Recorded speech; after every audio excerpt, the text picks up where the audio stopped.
Hello and welcome to smart learning. আজকে আমরা geography optional 2023-এ ডাব্লিউবিসিএসের যে প্রশ্নটা এসেছিল সেই প্রশ্নপত্রটা আলোচনা করব, কিভাবে আনসার রাইটিং করতে হবে সেটা নিয়েও বলবো, এবং মূলত এখানে আমি প্রশ্নটা আলোচনা করব।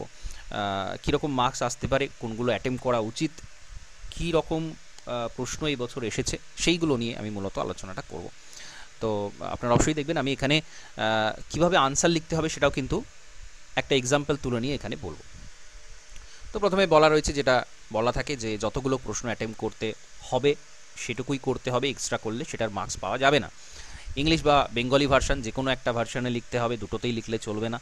এবং 5টা প্রশ্ন অ্যাটেম্প করতে হবে, যে কোনো একটা থেকে অ্যাটলিস্ট দুটো করতেই হবে। এরকম নয় যে একটা থেকে 4টে করে দিলাম বা 5টা একটা থেকেই করে দিলাম, এরকম নয়, অ্যাটলিস্ট দুটো করতেই হবে।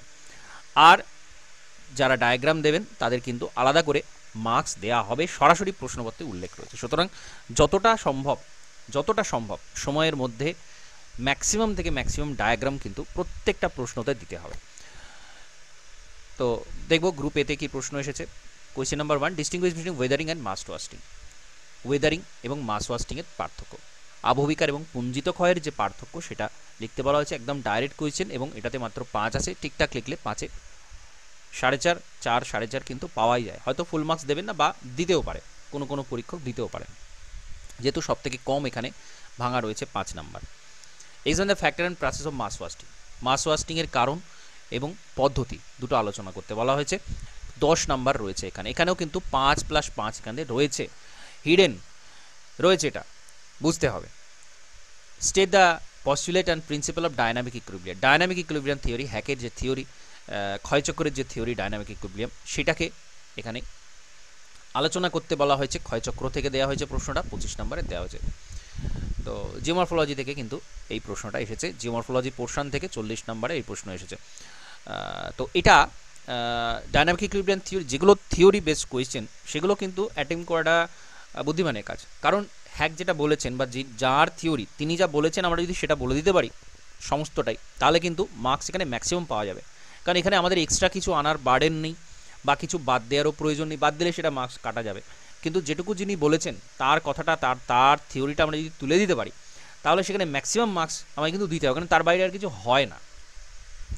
তো এখানে কিন্তু যথেষ্ট ভালো সুযোগ রয়েছে মার্কস ভালো পাওয়ার। অ্যাকচুয়ালি 2023-এ এবছরে যে প্রশ্নটা এসেছিল, পরীক্ষা হলো 24-এর শেষে, কিন্তু যথেষ্ট ভালো মার্কস এখানে উঠবে, কারণ প্রচুর মার্কস কিন্তু ব্রেক করা রয়েছে, প্রচুর রয়েছে, যেটা অন্যান্য বছরে এতটা থাকে না, এবার কিন্তু সেটা রয়েছে। নেক্সট কোয়েশ্চেন দেখব, ক্লাইমেটোলজি থেকে দেওয়া হয়েছে এয়ার মাস কাকে বলে, বায়ুপুঞ্জ কাকে বলে। ডেফিনেশনের জন্য 5। এখন এই যে ডেফিনেশন কিন্তু শুধু ডেফিনেশন লিখে দিলে ছেড়ে দিলে হবে না, ডেফিনেশনের সাথে অবশ্যই দু একটা বৈশিষ্ট্য এবং একটা এক্সাম্পল দিতে হবে। কারণ হচ্ছে what is an air mass বলা হয়েছে, এখানে কিন্তু ডিফাইন এয়ার মাস বলা হয়নি। শুধু যদি ডেফিনেশন বলা হতো ডিফাইন, তাহলে আমি শুধু সংজ্ঞাটা লিখে ছেড়ে দিতে পারতাম 5 লাইন, 4-5 লাইন।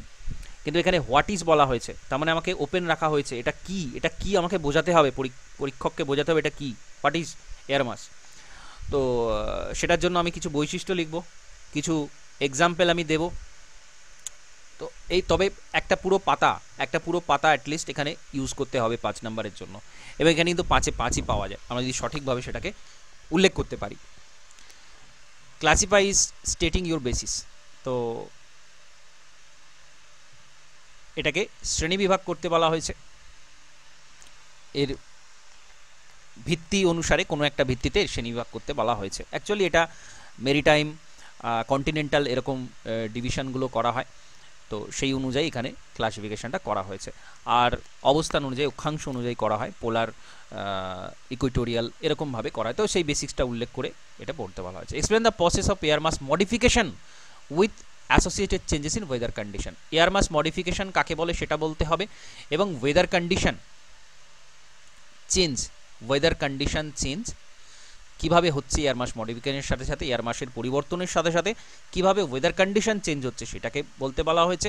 এটাও যথেষ্ট ভালোভাবে লেখা সম্ভব, যখন এটা সমুদ্রের ওপর দিয়ে যাচ্ছে, যখন এটা স্থলভাগের ওপর দিয়ে যাচ্ছে, আলাদা আলাদা অক্ষাংশে প্রবেশ করছে, তখন কীভাবে পরিবর্তিত হচ্ছে এবং তার এফেক্টটা কীভাবে আশপাশে জলবায়ুর ওপর পড়ছে সেটা।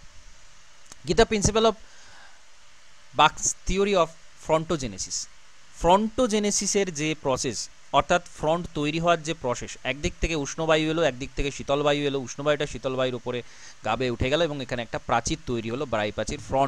ফ্রন্টোজেনেসিস, ফ্রন্টের উৎপত্তি, জেনেসিস মানে উৎপত্তি, সেটা ব্যাখ্যা করতে হবে, সেটার জন্য রয়েছে 10 নম্বর।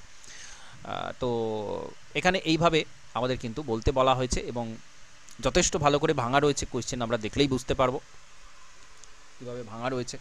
তো এখানে এই মডিফিকেশন আর ওয়েদার কন্ডিশন এই দুটোতে কিন্তু 15+10 রয়েছে, আর এই থিওরিটার জন্য 10 রয়েছে। যথেষ্ট ভালো মার্কস এখানে ওঠা সম্ভব, কারণ এখানে খুব বড় নাম্বারের প্রশ্ন কিন্তু নেই, 40 মার্কস রয়েছে, যথেষ্ট ভালো। Next, what the factor influencing the origin of ocean current?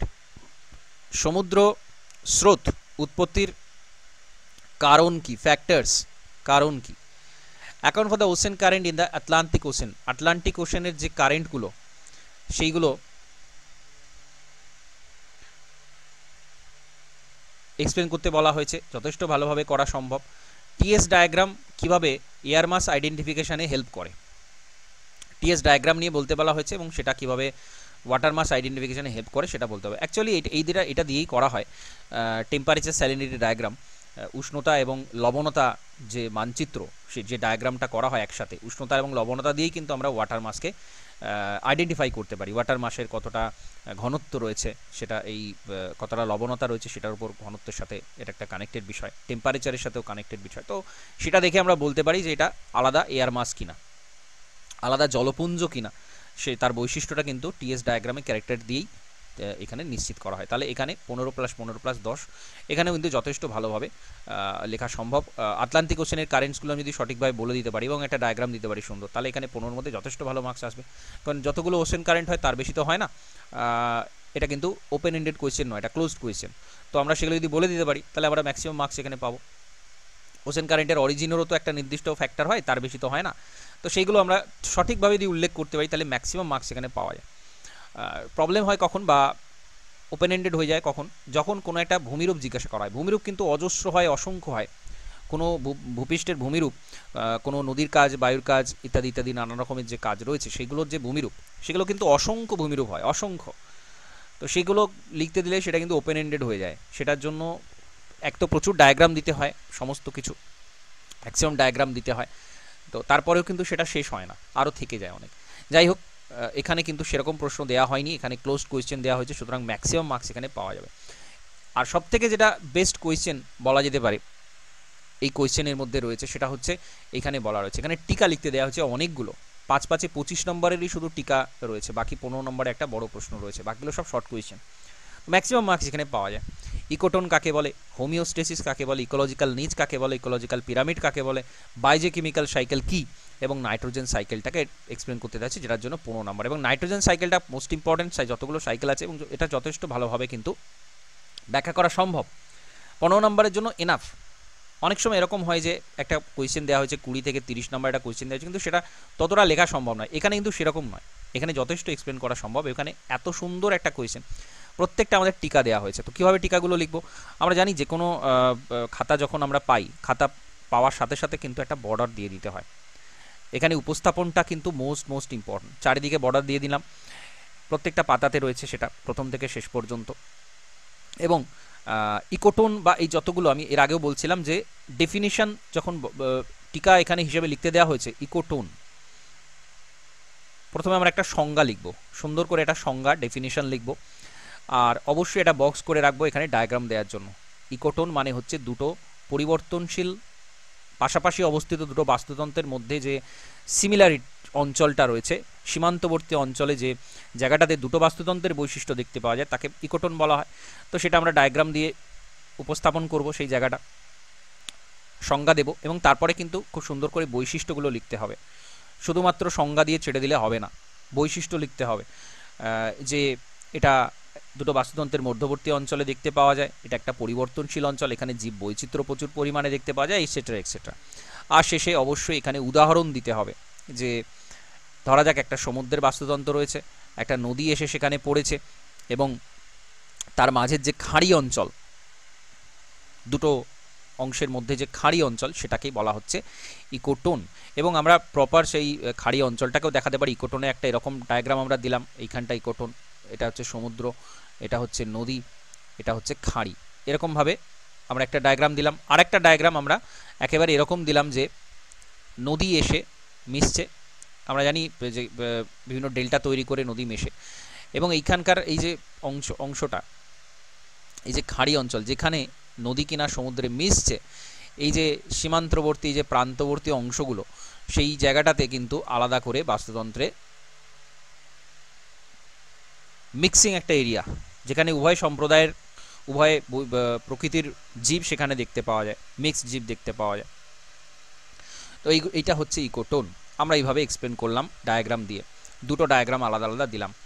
এবার হোমিওস্টেসিস। হোমিওস্টেসিস মানে কি? হোমিওস্টেসিস মানে হচ্ছে যখন কোনো জীব সম্প্রদায় পরিবর্তিত পরিস্থিতির সাথে খাপ খাইয়ে নিতে নিজের শারীরবৃত্তীয় পরিবর্তন করে, সেটাকে বলা হয় হোমিওস্টেসিস।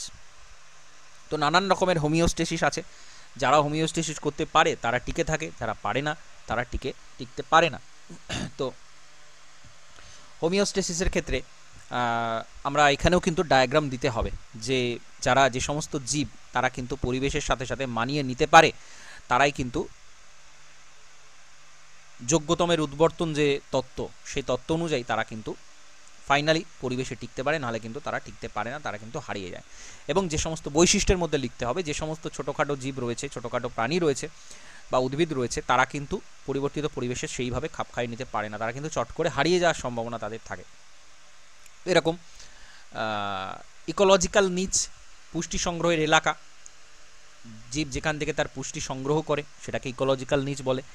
এটা হতে পারে তার হ্যাবিটেটের মধ্যেই আছে, তার বাসস্থানের মধ্যেই আছে, অথবা তাকে বাসস্থান থেকে দূরেই কোথাও গিয়ে সেই তার খাদ্য সংগ্রহের এলাকাটাকে, যেখান থেকে সে পুষ্টি নিচ্ছে, সেটাকে নিচ বলা হয়। তো সেটাও আমরা ডায়াগ্রাম দিয়ে দেখাতে পারি। কিছু না পারলে স্পেসিফিক্যালি আমরা কিন্তু লাইন ডায়াগ্রাম দিয়ে এটাকে দেখাতে পারি, বিভিন্নভাবে দেখাতে পারি। আমরা এগুলোকে একটু কৌশল অবলম্বন করতে হবে। এগুলোতে সবকটা তো সরাসরি চিত্র আসে না, বা একটা করাটাও সেটা কঠিন, খুব সহজে করা যায় না, বা পরীক্ষার হলে যেটুকু সময় থাকে সেটাতে সম্ভব হয় না পুরোটা।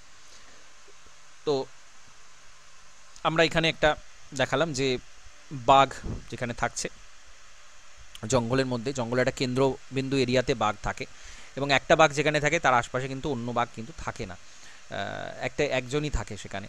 তো সেইটা তার এরিয়াটা দেখালাম, এবং তার পুষ্টি সংগ্রহের এরিয়াটা আমরা এইভাবে দেখালাম, গোল আকারে দেখালাম, যে এতটা অঞ্চল থেকে সে পুষ্টি সংগ্রহ করে থাকে, এটা হচ্ছে তার ইকোলজিক্যাল নিচ, এবং এটা হচ্ছে তার হ্যাবিট্যাট।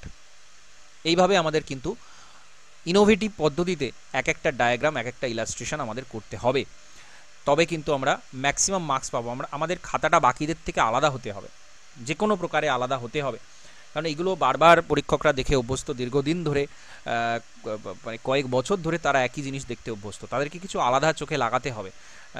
একজন ছাত্র সে আলাদা, ছাত্র বা ছাত্রী সে আলাদা, বাকিদের থেকে তার খাতাটা আলাদা, সেটা দেখাতে হবে। তো তার জন্য কিন্তু আমাদের কিছু ইনোভেটিভ মেথড অ্যাপ্লাই করতে হবে। Ecological pyramid.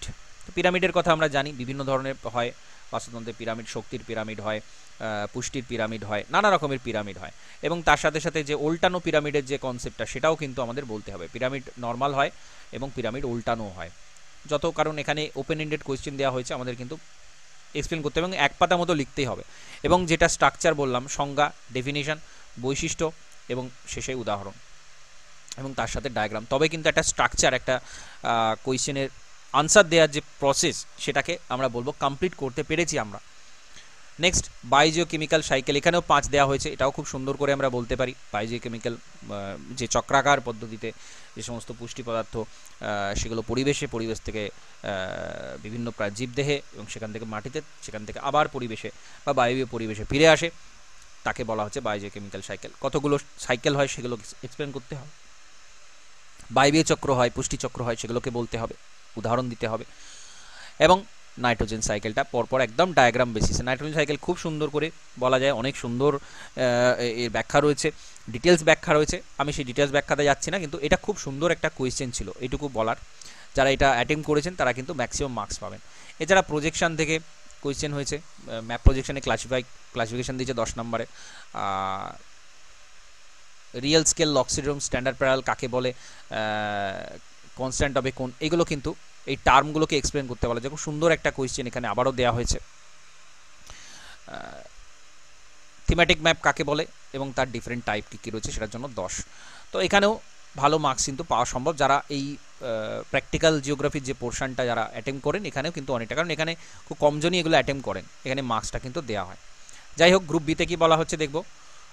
সেলিয়েন্ট features of intensive subsistent farming in monsoon Asia. মৌসুমি এশিয়াতে নিবিড় কৃষি অর্থাৎ শ্রমনির্ভর যে কৃষি, যেটা অনুন্নত কৃষি, সেইটা তার বৈশিষ্ট্যগুলো কিন্তু আলোচনা করতে বলা হয়েছে। তো এখানে সেগুলো করতে হবে। অনেক অনেক বৈশিষ্ট্য আছে। আমরা সাউথ এশিয়ার যে ম্যাপ, সেই ম্যাপটা এখানে দেব, ঠিক আছে। তারপরে আমরা কিন্তু সেটা সুন্দর করে বর্ণনা করব এবং ভারতের, বাংলাদেশের ইত্যাদি ইত্যাদি প্রত্যেকটাতে কিন্তু উদাহরণ দেব।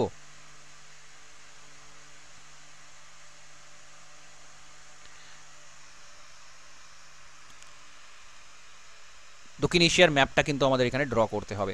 ম্যাপ ড্রয়িং আমি বিভিন্ন জায়গাতে দেখিয়েছি, এখানে আমি ছোট করে একটু দেখাচ্ছি। আমাদের যখন এশিয়ার ম্যাপ করতে বলা হবে, আমাদের কিন্তু আফ্রিকার এই পোর্শন থেকে, এটা আমরা পুরোটা না নিলেও মোটামুটি আমি এখানে দেখিয়ে দিচ্ছি, এই জায়গাটা আমাদেরকে কিন্তু দেখাতে হবে। এটা একটু বেশি বড় হয়ে গেল, যাই হোক, ভারতের এই অংশটা এবং এই যে জায়গাটা, এটা কিন্তু আমাদের ওভারঅল এই জায়গাটা কিন্তু আসতে হবে। সাউথ এশিয়ার এই যে পোর্শনটা এখানে কি ধরনের কৃষি, আমাদের সোজা কথায় ভারতীয় উপমহাদেশের যে কৃষি অঞ্চল, সেইটাকে এখানে উল্লেখ করতে বলা হয়েছে। তো আমাদের ম্যাপ এখানে দিতে হবে। ম্যাপটা আমরা যত দিতে পারবো ততটাই কিন্তু ভালো। তো এখানে আমরা সবথেকে ভালো একটু কালার ইউজ করে দিলাম, সাথে সাথে কালার দিয়ে দিলাম। পেন্সিল কালার যদি ইউজ করা যায় তাহলে সেটা খুবই ভালো হয়, এবং তার সাথে সাথে এইভাবে বক্স করে সুন্দর করে আমরা এটা উপস্থাপন করব। তো এটা দিলাম, এবং বৈশিষ্ট্য যেগুলো যা হওয়ার সেই বৈশিষ্ট্যগুলো দিলাম। এখানে বৈশিষ্ট্যগুলো মূলত জানতে চাওয়া হয়েছে। অনুন্নত কৃষি, এগুলো আমরা প্রত্যেকে জানা, আমি এখানে আলাদা করে আলোচনা করছি না, এগুলো ক্লাসে আলোচনা করব, কিন্তু উপস্থাপনটা কীরকম হতে হবে অ্যাটলিস্ট সেটা আমাদেরকে খুব ভালোভাবে বুঝে রাখতে হবে। ভন থুনেনের এগ্রিকালচারাল মডেল বলতে বলা হয়েছে এবং তার বর্তমান রিলেভেন্স। ভন থুনেন বহুকাল আগে তার তত্ত্বটা দিয়েছিলেন, সেটার বর্তমান কি প্রায়োগিক দিক রয়েছে সেটা বলতে বলা হয়েছে। এখানেও আবার একটা তত্ত্ব নিয়ে আলোচনা করা। তত্ত্বের কথা বললাম যে সেটা যদি আমরা লিখতে পারি তাহলে কিন্তু আমাদের মার্কসটা ম্যাক্সিমাম আসার সম্ভাবনা থাকে, যদি ঠিকঠাক আমরা লিখি। কারণ যিনি বলেছেন তার এর বাইরে তো আর কিছু হয় না, সেটা কিন্তু সরাসরি আমরা খুব ভালোভাবে এটাকে বলতে পারি। Examine the factors and measures of population growth.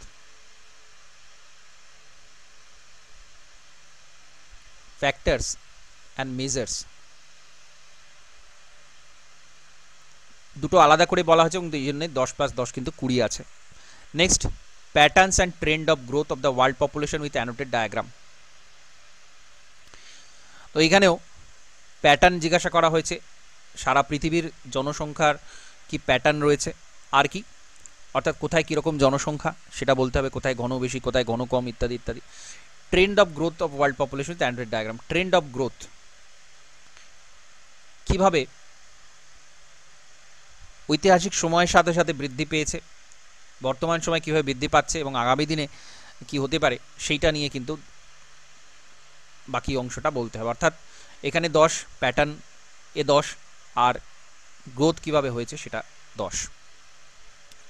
তো এটাও আমরা সরাসরি উল্লেখ করতে পারি কিভাবে কি হয়েছে, তবে এটা কিছুটা ওপেন এন্ডেড বলা যায়, কারণ অনেক ডিটেলসে এটা আলোচনা সাপেক্ষ একটা বিষয়, এবং তার সাথে সাথে এখানে কিন্তু ডায়াগ্রাম সরাসরি দিতে বলা আছে। তো ডায়াগ্রাম এখানে দিতেই হবে। ওনার কোয়েশ্চেনে কিন্তু ডায়াগ্রাম দেওয়ার কথা বলা নেই, হেডিংয়ে বলা ছিল যে দিতে হবে, দিলে ভালো হয়, কিন্তু এখানে দিতে বলা হয়েছে। সুতরাং এখানে কিন্তু মার্কস আছে, এখানে না দিলে কিন্তু অনেকটা মার্কস কেটে নেওয়া হবে, এটা বুঝতে হবে। সুতরাং এই ধরনের প্রশ্নগুলো সাবধানে অ্যাটেম্প করতে হবে। এরকম নয় যে অ্যাটেম্প করতে বারণ করা হচ্ছে, কিন্তু করলে সেখানে অবশ্যই ডায়াগ্রাম দিতেই হবে। ওয়ার্ল্ডের ডায়াগ্রামটা দিয়ে তবে সেটা কিন্তু আমরা বলতে পারি। সেখানে অ্যাবসলিউট অ্যান্ড রিলেটিভ স্পেস কাকে বলে সেটা বলতে বলা হয়েছে। অ্যাবসলিউট স্পেস আর রিলেটিভ স্পেস, অর্থাৎ কোনো একটা চরম একটা দেশ এবং এটা আপেক্ষিক দেশ। আপেক্ষিক দেশের অনেক ক্লাসিফিকেশান আছে, সেটা কিন্তু এখানে বলতে হবে। আপেক্ষিক দেশ বিভিন্ন রকমের হয়, অর্থনীতির দেশ হয়, সামাজিক দেশ হয়, আরও অনেক ধরনের দেশ হয়, তো সেগুলো এক্সপ্লেন করতে হবে। বাউন্ডারি এবং ফ্রন্টায়ার কাকে বলে? বাউন্ডারি এবং ফ্রন্টায়ার, বাউন্ডারি মানে হচ্ছে সীমানা, আর ফ্রন্টায়ার মানে হচ্ছে সীমান্তবর্তী অঞ্চল। নেশন আর স্টেট কাকে বলে? নেশন আর স্টেট। তো এটাতে 8, এটাতে 8 এবং এটাতে 8, 8 3 24 এখানে হয়ে যাচ্ছে, বাকি নাম্বারে 16। হার্টল্যান্ড থিওরিটা, এখানেও আবার একটা থিওরি বলতে বলা হয়েছে, হার্টল্যান্ড থিওরি ম্যাকিন্ডারে, তো সেটাকে এক্সপ্লেন করতে হবে। ডায়াগ্রাম অনেক হয়, যথেষ্ট 16 নাম্বার, এটা যথেষ্ট ভালো একটা কোয়েশ্চেন দেওয়া হয়েছে। তো এখানেও কিন্তু ম্যাক্সিমাম মার্কস তুলে নেওয়া যায়। অ্যাবসলিউট স্পেস, রিলেটিভ স্পেস কাকে বলে সেটা বললাম, বাউন্ডারি, ফ্রন্টায়ার এবং নেশন এবং স্টেট,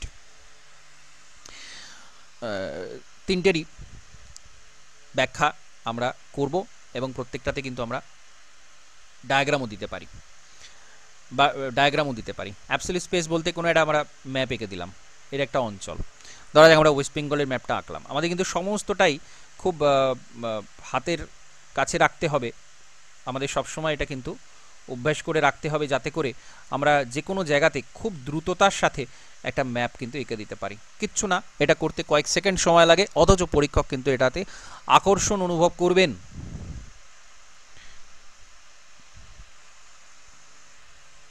ম্যাপ, বাউন্ডারি ফ্রন্টারের ক্ষেত্রেও দেয়া যায়, আমরা ভারতের পশ্চিম ভাগটা ড্র করে দেব, পাকিস্তানের সাথে যে বাউন্ডারি রয়েছে সেটা ড্র করে দেব, ওয়েস্টার্ন পার্টটা ড্র করে দেব। পুরোটা করার দরকার নেই, এখানে এক্সট্রা সময় নষ্ট করা দরকার নেই, বরং এটা আরও স্পেসিফিক্যালি আরও সুন্দর করে এখানে ব্যাখ্যা করা যায়। তো এইভাবে আমরা দেখালাম, এই জায়গাটা আমরা দেখালাম যে এটা হচ্ছে একটা বাউন্ডারি।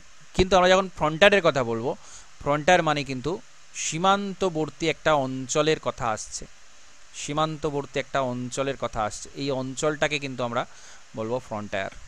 ফ্রন্টায়ার অঞ্চল, সীমান্তবর্তী অঞ্চল, এটা যে শুধু আন্তর্জাতিক ক্ষেত্রে হয় তা নয়, যে কোনো দুটো রাজ্যের মধ্যে সীমানা হোক বা দুটো আলাদা আলাদা জায়গার মধ্যেকার সীমানা অঞ্চল, একটা বিস্তীর্ণ অঞ্চল, সেটাকে আমরা বলছি ফ্রন্টায়ার। তো এইটা আমরা সুন্দর করে ডায়াগ্রাম দিয়ে দেখাবো, এবং তার সাথে সাথে নেশন এবং স্টেট, নেশন একটা দেশ এবং রাষ্ট্র, সেটা নিয়ে বলতে হলে, যেমন হার্টল্যান্ড থিওরিটাতে আমরা ডিটেল এক্সপ্লেন করব, সেখানেও পৃথিবীর ম্যাপ আঁকতে হবে, আমরা জানি হার্টল্যান্ড থিওরিতে, এবং ম্যাকিন্ডার যে ধাপে ধাপে তার তত্ত্ব দিয়েছিলেন কম বেশি, সেটাও এখানে বলতে হবে। রুরাল আর আরবান সেটেলমেন্টের তফাৎ করতে বলা হয়েছে, এটা খুবই সহজ একটা কোয়েশ্চেন, গ্রাম্য বসতি শহরে বসতির পার্থক্য। Type and pattern of rural settlement over upper, middle and lower Ganga plain. Type and pattern, এটা খুব সুন্দর একটা কোয়েশ্চেন। আপার গঙ্গাতে, মিডল গঙ্গাতে এবং লোয়ার গঙ্গা প্লেনে কীরকম ধরনের জনসংখ্যা, জনবসতির কীরকম পার্থক্য দেখতে পাওয়া যায়, টাইপ কীরকম দেখতে পাওয়া যায়, প্যাটার্ন কেমন দেখতে পাওয়া যায় সেটা। Critically this is model of urban growth of বার্জেসের মডেলটা ডাইরেক্ট এখানে, বার্জেসের মডেল 20 নম্বরে দেওয়া আছে, সেই একই কথা বলবো, মডেল দেওয়া মানেই সেটা ডিটেলস যদি ব্যাখ্যা করা যায় তাহলে কিন্তু খুব ভালোভাবে সেটা বলা যায়। Discuss the concept and type of রিজিয়ানকে বিভিন্নভাবে ভাগ করতে হবে, ফাংশনাল রিজিয়ান, ফর্মাল রিজিয়ান, বিভিন্নভাবে কিন্তু টাইপ এবং কনসেপ্ট দুটোর কথা বলা হয়েছে এবং 10 দেওয়া হয়েছে, যথেষ্ট ভালোভাবে এটা করা সম্ভব। আলাদা করে কনসেপ্টটাও বলতে হবে, কাকে বলা হয়, ডেফিনিশন, বৈশিষ্ট্য, এবং তার সাথে সাথে classification. Briefly write the principle and method of regionalisation, আঞ্চলিককরণ, রিজিওনালাইজেশন, কোনো একটা অঞ্চলকে কিভাবে পার্থক্য করা হয়, কি কি নীতি রয়েছে এবং কি পদ্ধতি রয়েছে একটা রিজিওনালাইজেশন করার সময়, একটা অঞ্চল পৃথকীকরণ কিভাবে করা হয়। Give the basis of growth pole theory after Perroux, growth pole theory পিরক্সের, সেখানেও সেই মডেলটা বলতে বলা হয়েছে কীভাবে, সেটা কিন্তু এখানে বলতে হবে, এবং বললে সেখানে ম্যাক্সিমাম মার্কসটা কিন্তু পাওয়া যায়, খুব বেশি নাম্বারের কোয়েশ্চেন এখানে নেই। তো ওভারঅল আমরা কোয়েশ্চেনটা দেখে বুঝতে পারছি এখানে কিন্তু যথেষ্ট ভালো, আমরা কোন কোয়েশ্চেন অ্যাটেম্প করছি তার উপর ডিপেন্ড করছে। অনেকে করেন কি শুধুমাত্র জিওমরফোলজি, ক্লাইমেটোলজি বা কোনো একটা সাজেশন ভিত্তিতে করে গেলেন, 3টে পার্ট আমি এখানে করব, পরে কোয়েশ্চেনে আমরা ইকোনমিক পার্ট, এরকম পার্ট 2-3টে পার্ট করব, হয়ে যাবে। কিন্তু সেখানে কি হয়, আমাদের অপশানের জায়গাটা সীমিত হয়ে যায়, আমাদের যেটা দেয়া হয় আমরা সেটাকেই আবদ্ধ হয়ে পড়ি। তো সেটা না করে আমরা যদি দু একটা এক্সট্রা জায়গা করে রাখি, অন্তত 4 থেকে 5টা অংশ যদি আমরা করে থাকি, তাহলে কিন্তু আমাদের হাতে অপশান থাকবে ম্যাক্সিমাম মার্কস তুলে, এবং সেটাই কাম্য। কারণ এখানে প্রতিযোগিতার লেভেল যথেষ্ট বেশি, আমাদেরকে কিন্তু সঠিক প্রশ্নটা চুজ করতে হবে। এখানে কোনটা ব্রেক করা আছে সেই কোয়েশ্চেনটা লিখতে হবে, এবং কী লিখবো সেটা শেষ কথা। এখানে পড়তে খুব বেশি হয় না, কিন্তু কিভাবে উপস্থাপন করব সেটা সব থেকে বড়, এবং ইনোভেটিভ মেথডে আমি যেভাবে বললাম, যেভাবে দেখালাম, সেভাবে যত বেশি করতে পারবেন তত মার্কস কিন্তু বেশি হবে, বেশি আসবে। তো আপনারা একটু কমেন্টে জানাবেন যদি কোনো প্রশ্নের উত্তর জানার থাকে, বা আপনারা যদি স্মার্ট লার্নিংয়ে ক্লাস করতে চান সেটাও আপনারা জানাবেন সরাসরি, বা নাম্বার দেওয়া রয়েছে ডিসক্রিপশন বক্সে, যোগাযোগ করে নেবেন। তো এর সাথে সাথে আজকে ভিডিওটা এখানে কমপ্লিট করছি। নমস্কার, ধন্যবাদ।